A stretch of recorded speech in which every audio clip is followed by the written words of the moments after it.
Nous revenons avec nos invités, le président Kosiga Akoité, les journalistes Francisco Napo Koura et Chris Ega. On va maintenant parler du sommet de Montpellier. Quel résultat attendu pour la première fois depuis 1973? Les chefs d'État n'ont pas été invités à ce rendez-vous politique. Ce sont les jeunes d'Afrique et de la diaspora, acteurs du monde de l'entreprise et de la société civile, qui ont été conviés à venir ce 8 octobre à Montpellier pour faire part de leurs réflexions sur les relations entre la France et l'Afrique. Chris Ega, on change de méthode. Pourquoi? Parce que les choses non, je crois que c'est je crois que c'est pas thématique. C'est pas thématique. Si un président venait, trouve que pour ce coup-ci, il faut parler de quelque chose d'autre que l'économie ou la politique, je crois qu'il a le choix. Il a le choix, il peut décider de prendre tel thème et selon les thèmes, on peut inviter ceux qui sont les plus en vue. Et je crois que Macron, vous savez très bien que c'est un président jeune et qui, dès qu'il a pris le pouvoir, on a constaté qu'il a fait des déplacements, par exemple en Afrique et par exemple au Mali, je crois, c'est là où il a rassemblé les jeunes, il a causé avec eux. Si c'est pour ce coup-ci, il revient encore avec cette thématique liée à la jeunesse. Il n'y a pas de souci, mais seulement, moi, je me dis qu'on n'a pas besoin de faire tout ce bruit-là pour connaître les problèmes dont souffre l'Afrique et pour connaître la façon dont la France peut aider ces jeunes-là. Et je me dis qu'il sera difficile à un pays, à la France officielle, d'aider un pays africain pour se sortir de la misère ou bien pour faire son développement. J'ai dit plusieurs fois sur ce plateau que les Occidentaux ont essayé ces aides-là aux pays dits dragons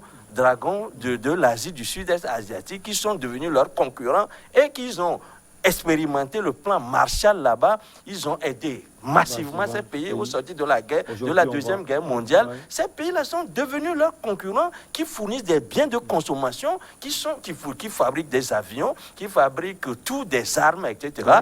Et je crois que du tout. Moi, je ne sais pas que je suis pessimiste, mais c'est que je suis tout simplement réaliste. C'est que aucun pays qu'il se dit de la communauté internationale bien riche, etc., ne peut aujourd'hui s'engager sérieusement à aider l'Afrique. Il faut que les Africains perdent cette illusion-là de croire qu'ils peuvent trouver. Mais se prennent en charge. C'est comme si vous vendez, vous allez au marché, vous êtes tous vendeurs de sel. Vous n'allez pas laisser votre étalage pour aller vanter l'étalage de votre voisin.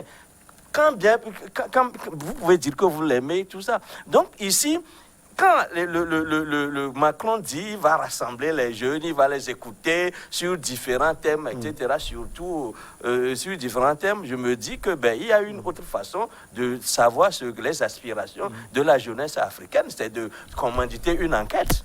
Et je crois que c'est chez eux qu'on a les meilleures institutions de sondage qui savent faire. Donc, déjà, Macron, il connaissait. Et s'il veut aujourd'hui passer, avancer et trouver des solutions, il n'a qu'à utiliser les recherches du terrain pour agir. Mais ce qu'il va faire là, prochainement, pour ça, il a recruté par exemple Achille Mbembe, que jusqu'ici, nous on a beaucoup apprécié, qui est un philosophe, quelqu'un qui réfléchit à ces choses-là rapidement, comme on avait voulu avaler aussi notre Kako Nouboupo. Tous ces gens-là qui, pour des tentacules, on essaie de les ravaler pour les ramener dans le rang. Et il a été recruté sur un projet, mais on sait que ce projet-là, c'est un projet mort et ça ne va rien donner du tout. Je n'ai pas dedans du contre Macron, mais c'est tout simplement de la communication pour dire, vous savez que les élections, c'est pour très bientôt, enfant, donc il est en train de se chercher un peu partout pour se rallier des voix. C'est ce que je crois. À côté, en dépit de tout, c'est une rupture dans la méthode, cette méthode qui se fait avec les anciennes présidences françaises plutôt, qui invitent les politiques africains à ces sommets. Je vais peut-être vous surprendre, mais ce que fait Macron n'est que une pure distraction ignoble. C'est insulter l'intelligence africaine. Vous croyez que ce que Macron fait, c'est de la pure communication? Il sait qu'il a des problèmes avec les Français, il veut se ménager peut-être avec les Africains pour que la masse africaine qui se trouve dans notre diaspora française puisse aider les autres à lui renouveler le contrat. Mais pour cette fois-ci, je crois que les Africains ne sont pas si fous. Maintenant, même ceux qui sont choisis, ils sont choisis par qui? Est-ce que ils sont l'émanation du peuple? Est-ce que c'est les peuples africains qui les ont envoyés rencontrer Macron? Ah non. Vous savez, ceux que Macron a choisis là, est-ce qu'ils reviendront agir sur les institutions des différentes républiques, sur les différents pays africains? Non plus. Alors c'est de la pure distraction. Vous savez, si vous retournez un peu en arrière, dans les années 90, quand on nous a lancé la bombe de la démocratie au sommet de la Baule, après ça en est suivi la dévaluation du franc CFA. Et puis les Africains jusqu'alors ne sont pas encore revenus. Ils ne se sont pas retrouvés après les coûts de la dévaluation, puisque les SMIC, par exemple au Togo, est resté le même. Le SMIC n'a pas changé après la dévaluation. Maintenant, qu'est-ce qu'on ne connaît pas de la France? Est-ce que les contrats occultes, les contrats officieux, tout ça là qui nous lie à la France seront revus? Est-ce que le franc CFA sera totalement délaissé par la France maintenant et qu'il n'y aura plus de parti pris? Est-ce que la France va vraiment laisser la marche libre à nos dirigeants de prendre leurs responsabilités sans être liés à une partie avec la France? Tout ça là, je dis, c'est ridicule même ce qu'il fait là. C'est ridicule parce que ceux qui sont partis là-bas, qui les ont choisis? Est-ce que vous avez entendu un concours où c'est le Parlement qui les a choisis? Ou le chef de l'État? Qui? Tout ça là, le doyen, il a non, vous savez, tout ça, ce n'est que du leurre. Mais que le petit Macron comprenne que c'est un petit Macron face à l'Afrique. Moi, je vous dis, c'est un petit Macron face à l'Afrique. C'est de l'intelligence. C'est là où moi, je m'offusque contre ceux qui se disent panafricanistes. Quand je prends par exemple Kémy Séba, le Béninois, qui se taxe d'être panafricain, mais il garde la nationalité française et il bénéficie de tout ce qui s'ensuit. Non, écoute-moi, Nathalie Yambou, c'est des gens qui ne font que... C'est des gens qui travaillent pour la France, c'est moi qui vous dis. C'est des gens qui travaillent pour la France. Parce que, vous savez, ceux qui sont appelés aujourd'hui, c'est ceux-là qui ont commencé par crier sur la France. La société civile, les jeunes qui ont commencé par brûler les drapeaux français dans les différents pays africains. C'est eux qu'on a appelés, ne serait-ce que pour les faire asseoir quelque part, pour calmer les ardeurs et que la France continue pas à nous berner encore. Ça là, il faudrait que la jeunesse africaine se lève et dise non. Parce qu'entre-temps aussi, il y a certains dirigeants africains qui n'écoutent plus la France. Oui, ça aussi, c'est vrai. On va étudier ce prisme, mais il faut noter que Montpellier va parler avec les acteurs du terrain, des artistes, des entrepreneurs et les gens de la société civile. On doit le souligner, Francisco Nampoukoura. Il faut noter que c'est, disons, Macron vient d'avouer un échec. Selon vous, c'est un échec? Oui, de ses préfets. Il ne le reconnaît plus en tant que tel la force qu'ils ont, la maîtrise du terrain. Sinon, en quelque sorte, c'est un coup d'État qu'il est en train de faire à ses présidents qui sont ses amis et qui sont ses amis, qui sont des amis de la politique française pendant des années, qui ont aidé à piller les sous-sols de l'Afrique, où toutes les industries, les services qui portent sont dans les mains des gens de la colonie, du colonisateur plutôt. Donc, quand vous voyez ça, par rapport aux gens qui les boudent aujourd'hui, qui sont nombreux, ils craignent la suite que ça viendra. Ceux qui les boudent sont nombreux. Ceux qui sont partis à Montpellier, je prends pour la diaspora, il faut que cette diaspora-là, avant de venir sur le terrain, il faudrait que cette diaspora ait quelque chose au pays. C'est-à-dire qu'elle fait, est-ce que des gens s'intéressaient à leur pays?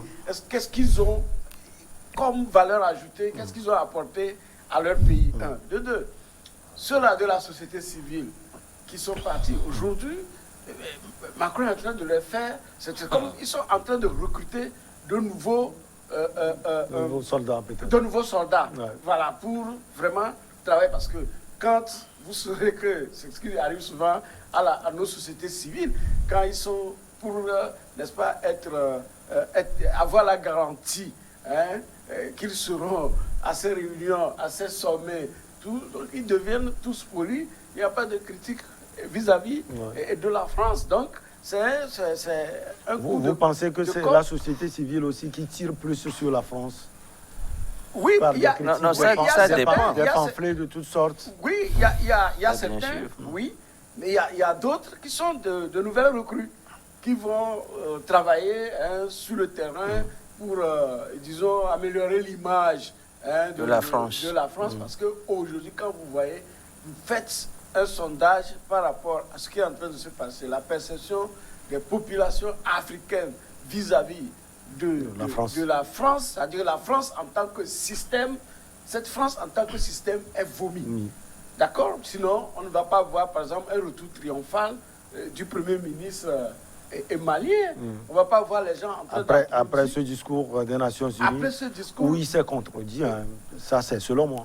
Non, laissez la contradiction. Nous sommes en communication politique. Et les pas quand vous voyez avec les actes qui suivent, vous sentez que les gens ne se contredisent pas. Ils sont dans leur logique, ils sont en train d'avancer. Donc, les hélicoptères qui sont reçus. Il y a les hélicoptères qui sont reçus. Oui, il y a l'appui. Le point, comment on peut demander à la France de partir au même moment au sommet, à la tribune des Nations Unies, dire que la France a lâché le Mali. Non, en plein la vol. France avait voulu faire croire au monde entier que c'est parce que les Maliens n'étaient pas responsables pour assumer leur sécurité. C'est ce que les Français ont voulu faire croire au peuple du monde entier. Et c'est ça, c'est la réponse qui a été donnée. Puisque quand vous prenez l'Algérie, qui vient de porter, disons, sa main forte, sinon son soutien aux autorités maliennes, vous constatez que durant tout le temps où l'Algérie a été confrontée à ces problèmes hein, du fils et autres, ils n'ont pas demandé les Nations Unies, ou bien les Nations Unies ne sont pas venues. Ça ressemble peut-être à un règlement de compte politique, parce qu'on sait que l'Algérie aussi a actuellement quelques soucis avec la France. L'Algérie avait on fait tout pour irriter aussi la France. Non, bien avant ces incidents, l'Algérie avait déjà déclaré que les raisons pour lesquelles la France a volé au secours du Mali et du Niger, ce ne sont pas des motifs de sécurité. C'est d'autres enjeux qui sont cachés. Est-ce que vous voyez? C'est très important. Quand vous ne suivez pas, vous allez croire que, quelque part, Macron a raison. Non, le temps est arrivé que la politique française doit comprendre qu'elle a échoué en Afrique. Elle a mis du temps à ne pas comprendre et à maintenir des gens au pouvoir qui ne font pas l'assentiment des peuples. D'accord? Au lieu d'aller dans des partenariats gagnant-gagnant, ils sont demeurés dans cette façon de pomper les richesses de l'Afrique. Aujourd'hui, les choses sont en train de changer. Ils ont vu vite. Ils sont en train d'envoyer au recrutement de leurs nouveaux soldats. Ce n'est pas aussi intelligent de leur part. Il y a un analyste qui m'a dit qu'il faut que les Africains aussi soient intelligents, parce que Macron leur montre à suffisance qu'il est intelligent. Si vous avez des dirigeants qui pensent que c'est en donnant tout aux colonisateurs qu'ils ont leur merci et qui peuvent rester au pouvoir pendant des dizaines, vingtaines, disons des pouvoirs à vie, d'accord, qui ont la force, qui peuvent réprimer à tout moment le populicide. Ils sont là pour ça. Donc, quand vous avez des gens comme ça et qui ont la force qu'ils ont pour réprimer et même renvoyer beaucoup à l'extérieur, quand vous voyez, j'ai toujours donné l'exemple, quand vous voyez les gens d'Afrique qui sont en exil, qui sont des policiers. Là, ils risquent de prendre tout il faut. Qui sont des policiers, alors que c'est des gens qui ont de la matière à donner pour leur pays. Vous sentez qu'ils sont en train d'aider à sortir nos valeurs et à maintenir, disons, ceux qui peuvent manipuler pour les servir. Chris Ega, Francisco Napokura parlait d'une sorte de coup d'État que Emmanuel Macron est en train de faire à certains chefs d'État africains. On peut voir également le contraire. C'est comme si Emmanuel Macron est aujourd'hui vomi. Il a dit également et qu'il peut compter maintenant sur les hommes du terrain, les entrepreneurs, des artistes, les membres de la société civile pour faire le job? Non, c'est-à-dire que je ne réagis pas directement à ce que mon confrère Napokoura dit, mais je voudrais que nous lisions la stratégie de Macron, comme quoi il est en train d'aller, c'est-à-dire ceux qui posent problème aujourd'hui à la France, ce sont des gens à chercher parmi les jeunes, justement parmi les artistes, parmi les jeunes entrepreneurs. Et je crois que peut-être que ce qu'il voudrait dire, c'est qu'il a court-circuité les pays officiellement, c'est-à-dire pour aller en contact direct avec ces gens-là qui sont les acteurs majeurs aujourd'hui du rapport entre la France et l'Afrique. Mais je crois que c'est aussi une insulte que de croire de mettre un seul pays en face d'un continent. C'est en ce sens-là qu'il faut dire que, si aujourd'hui nous sommes des pays majeurs en Afrique, c'est vrai que les problèmes se ressemblent un peu, les préoccupations sont pratiquement pareilles, mais nous n'avons pas les mêmes réactions dans les différents pays face à ces préoccupations-là. C'est pour cela qu'il ne faut pas prendre l'Afrique comme un pays, mais prendre l'Afrique pour un continent. On voit mal comment la France va convoquer un sommet. C'est ce que pratiquement tous les autres pays font. Je crois que la Chine aussi a emboîté le pas à la... Je dis que la Russie a fait pareil, mais l'Afrique n'a jamais, aucun pays africain n'a jamais convoqué une réunion du genre et dit que je vais rencontrer par exemple les pays européens. Je crois que l'ascendance que ces gens-là ont pris par rapport aux pays africains, il faut que nos dirigeants, parce qu'il faut le dire, que pour être dirigeant en principe, il faut que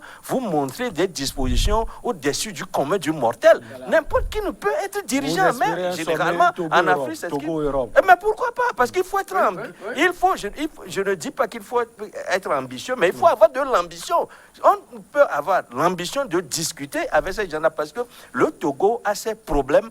Et j'ai dit, si ces problèmes-là ressemblent par exemple aux problèmes que le Bénin peut avoir, mais le Togolais n'a pas les mêmes réactions face à ce problème. Donc on ne peut pas aller fondre le Togolais dans la masse africaine comme Macron est en train de le faire, qui croit que l'Afrique, c'est des gens des mêmes conditions et des gens, c'est le nivellement qu'il est en train de faire, qui estime que lorsqu'on veut traiter leur pays, il suffit de piocher quelques-uns parmi eux et de parler avec eux. Je crois que ça, c'est d'infantiliser l'Africain que nous sommes. Et moi, particulièrement, je ne suis pas d'accord avec ça. Le Togo peut traiter d'égal à égal avec la France, poser ces problèmes dans le cadre d'un partenariat gagnant-gagnant. Je crois que Koura l'a dit tout à l'heure, mais il faut que nous-mêmes, nous donnions un certain poids, une certaine valeur. Et c'est cette valeur-là que les gens vont nous reconnaître. Mais pour le faire, il faut qu'on soit sérieux. Aujourd'hui, lorsqu'on appelle la jeunesse africaine face à Macron, je crois que Macron seul va discuter avec les jeunes de 53 pays, par exemple, alors que nous n'avons pas les mêmes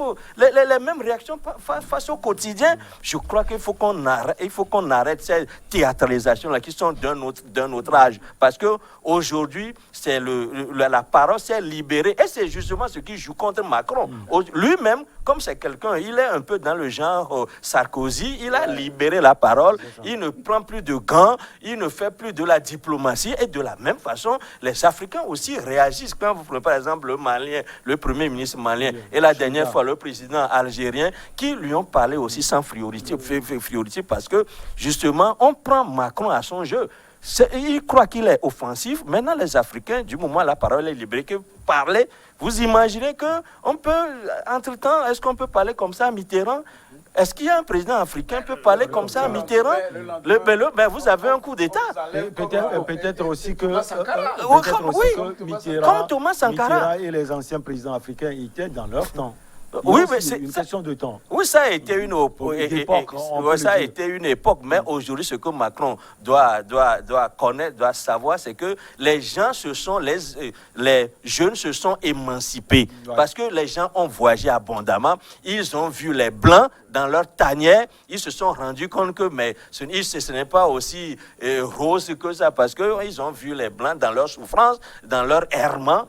Avant, on n'avait pas beaucoup voyagé, donc on prenait un blanc pour comme Dieu. Aujourd'hui, on est allé chez les blancs. On a vu comment que ceux qui portent le monde du blanc, ceux qui portent l'Occident aujourd'hui, c'est une minorité, c'est des gens qui sont avec leur éprouvette. C'est des techniciens de haut niveau, c'est des savants, comme on les appelait avant. C'est des gens qui travaillent toute la journée dans les bunkers. Oui, qui travaillent. Et ce sont les trouvailles de ces gens-là que l'Europe ou l'Occident utilisent. Mais ce n'est pas le commun du mortel de l'occidental qui est en avant sur l'Africain.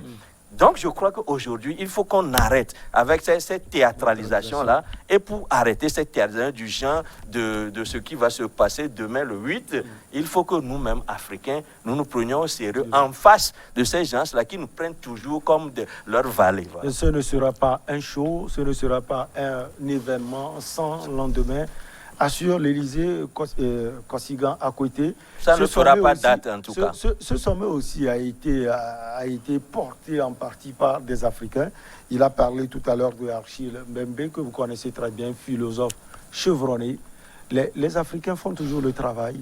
Non, vous savez, je peux dire que ceux qui sont la masse qui va rencontrer Macron sont de la diaspora.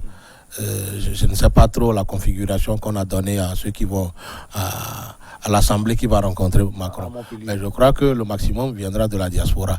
Et ceux qui sont de la diaspora sont plus opposés au régime actuel qui gouverne les pays africains. Donc je crois que c'est ceux-là aussi qui dénoncent plus les actions de la France vis-à-vis de l'Afrique. Donc s'il faut... D'où cette stratégie... de communication. Tout à fait. C'est une stratégie de communication. Ne serait-ce que pour les appeler, les intéresser. Vous avez vu, ils ont dit après, il y a table ronde, il y a des B2B et autres. Donc ce n'est qu'une manière de calmer un peu leur ardeur, ne serait-ce que le temps que Macron soit peut-être réélu ou chassé de la République, de la tête de la France, et un autre viendra faire la même chose. Donc, je dis aujourd'hui aussi que Macron est en train de surfer un peu sur la division qui nous tue en Afrique. Il sait que nous ne sommes pas unis et que 2 ou 3 Africains ne peuvent pas dire la même chose. Donc, cette division qu'a utilisé le colonisateur de l'ancien temps est aujourd'hui utilisé par Macron, ne serait-ce que pour avoir une partie de l'intelligence africaine avec lui et combattre peut-être ces dirigeants que lui-même il a aidé à être là-bas. Et donc rien ne changera. Rien ne changera si l'Afrique même ne renaît pas, si l'Afrique même ne prend pas alors les rênes de son destin.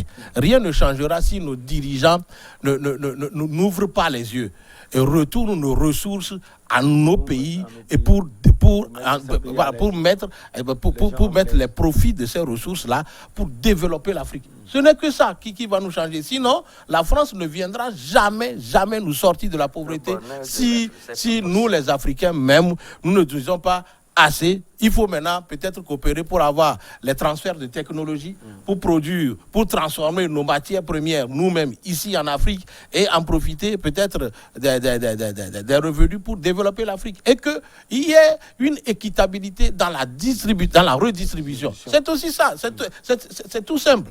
C'est ça le problème. Donc Macron ne peut pas connaître ce qui aujourd'hui, les besoins fondamentaux du Togo, il ne peut pas le savoir, ni du Bénin, ni de la Tanzanie et autres. Donc, ce sont les Africains. Moi, je serais même plus d'accord que si c'est l'Union africaine qui a appelé peut-être les entrepreneurs, les jeunes, dans une assemblée où ils peuvent discuter et en sortir une charte.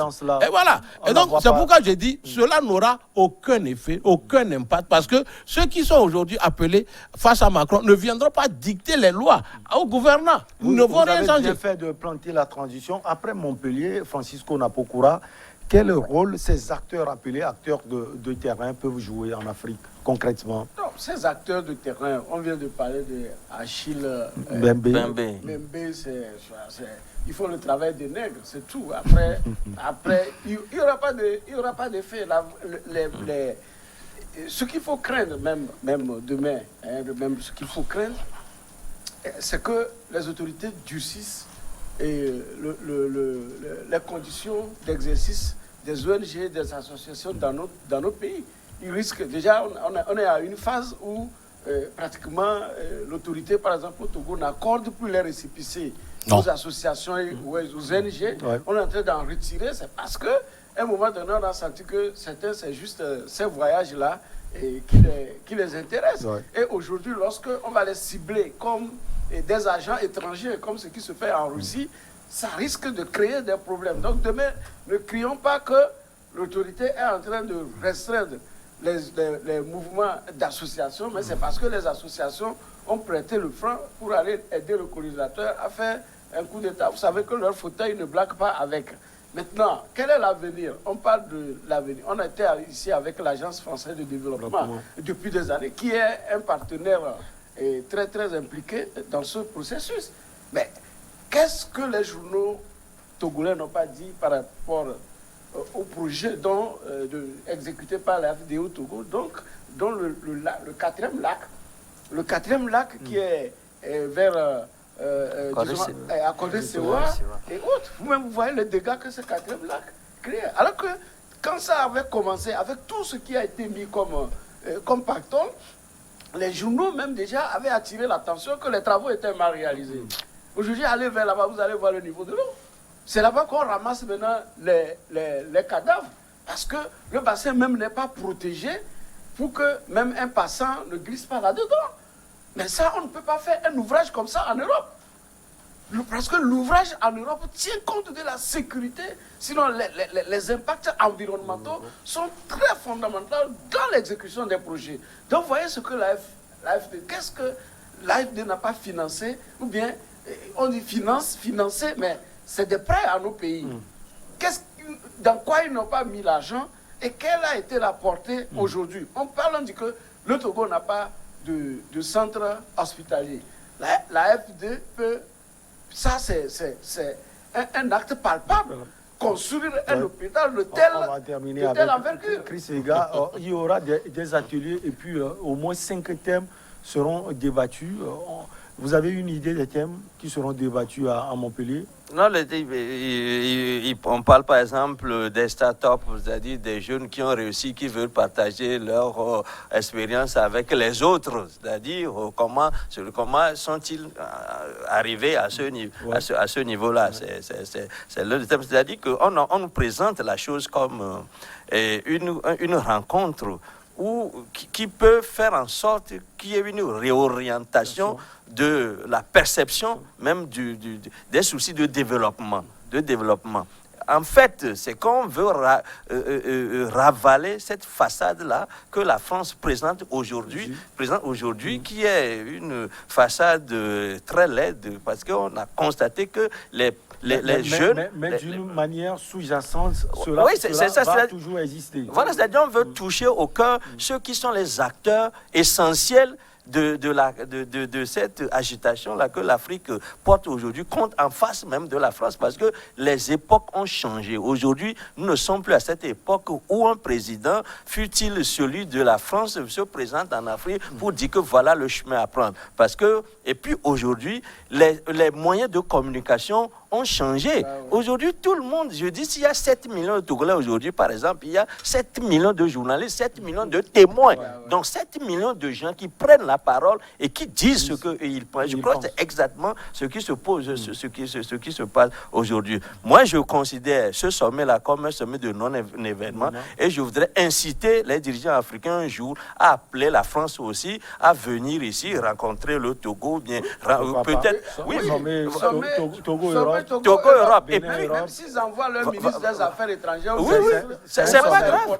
C'est pas grave. Et puis, il y a un fait qu'il faut peut-être souligner rapidement pour chuter, c'est qu'aujourd'hui, la France est au cœur de l'Europe. Et je ne sais pas pourquoi ce n'est pas un sommet Europe, au moins Afrique. Est-ce que la France a aujourd'hui une politique qui soit différente de celle de l'Europe au point de vouloir partager cela avec eux? Donc il faut que c'est de la communication que Macron est en train de se faire pour tirer surtout l'Afrique vers la France et pour faire du poids. Il y a aussi l'Allemagne, il y a une concurrence. Il y a aussi l'Allemagne, même qui ne fait pas du boucan, qui est en train de retourner en force dans toutes ces colonies. Donc, faire sommer Vous voulez ajouter quelque chose? Et donc, ça n'arrange pas la France. Est-ce que pour cette fois-ci, au cours de ce sommet, Macron va sommer les grandes sociétés françaises qui pillent l'économie africaine de rentrer et que les nouveaux patrons africains prennent les rênes de nos ports?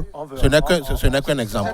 On va marquer la pause pour le journal et on revient avec nos chers invités, Francisco Napo Koura, Kosigan Akoité et Chris Ega.